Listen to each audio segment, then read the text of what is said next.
It's Saturday, December 31st, 2016, the last day of the year. For All Western New York News, I'm Scott Leffler.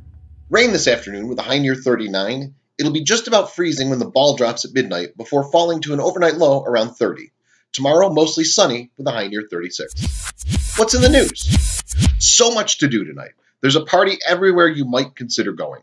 We have some top options posted at All Western New York News, including the Buffalo Ball Drop, First Night Buffalo, and about a dozen other potentials. Or, as the published story concludes, literally any bar. But be careful if you go out. First, because police will be on the lookout for drunk drivers. But more importantly, because drunk drivers kill people. And I don't want to do a story about you tomorrow. Metro Rail and some bus routes are open late, and designated drivers of Buffalo can get you home if you can't. So please. If you're happy to see 2016 go away, there's a YouTube video you just have to watch. 2016, the movie, trailer, treats the year like the horror story it was. It's by Friend Dog Studios. I have a feeling we'll see more of them next year. Donald Trump advisor Kellyanne Conway will be in Buffalo on Thursday for a $5,000 a plate fundraiser. Details on the event are hush-hush. Sadly, we didn't get an invitation. I've always wondered, do you get to keep the plate? I mean, for $5,000. Minimum wage workers in New York State got a raise today. In Western New York, the new minimum wage is $9.70 per hour. It's as high as $11 in New York City. The hike is part of a planned increase to $15 per hour, but that won't occur locally until at least 2020. The Buffalo Anti-Racism Coalition wants you to boycott Carl Palladino and all the property he owns. They've compiled a list. We shared that list this morning on allwesternnewyorknews.com. As with any content from our contributing websites, we ran the piece unedited. It doesn't indicate an endorsement of the thought process, just it's there. We'll be publishing more pieces from the Buffalo Anti-Racism Coalition in the future. Police news. 3 men are facing drug charges following a raid by the Jamestown Metro Drug Task Force in the New York State Police. The raid, part of what police are calling an ongoing investigation into the illegal sales and trafficking of narcotics into the Jamestown area, resulted in law enforcement confiscating a large quantity of marijuana and crystal meth. Charged with criminal possession of marijuana were 25-year-olds Jamel E. Trapp, Louis Antonio De Leon Lopez, and Raymond Jimenez Valentin, each being found to possess varying degrees of marijuana. Trapp was also charged with second-degree criminal possession of a controlled substance, having been found with half pound of crystal methamphetamine. A 39-year-old North Collins man was arrested on Tuesday and charged with stealing over $1,000 from his employer, a North Collins restaurant. Police say that David Wagner was charged with burglary and grand larceny, as well as criminal mischief.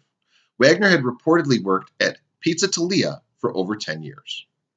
The Amherst police are looking for the suspect who stole goods from a local pharmacy on Christmas Eve. A photo of the suspect is conveniently available at allwesternnewyorknews.com. If you know the guy, police kindly ask that you let them know by calling 716-689-1329 or emailing tips@apdny.org. 3 people were charged Thursday morning with criminal possession of a controlled substance following a traffic stop on Southwestern Boulevard in Brant. According to the Erie County Sheriff's Office, deputies conducted a traffic stop on a vehicle around 2 a.m., finding that the vehicle operator did not have a valid license. A subsequent search of the vehicle and his occupants discovered 6 packs of heroin and drug paraphernalia. 21-year-old Amber Riggs of Randolph and 24-year-old Julio Sereno of Dunkirk were both charged with criminal possession of a controlled substance. The driver, Rafael Gonzalez, 29, of Dunkirk, was charged with criminal possession of a controlled substance and 2 separate vehicle and traffic violations. Sereno and Gonzalez are held at the Erie County Holding Center on $2,500 bail, and Riggs was released on bail. 19-year-old Corey D. Robinson of Buffalo is facing several charges following a foot pursuit with Jamestown police Thursday afternoon. According to Jamestown PD, patrol stopped a vehicle on Crescent Street for a traffic violation around 1:50 p.m.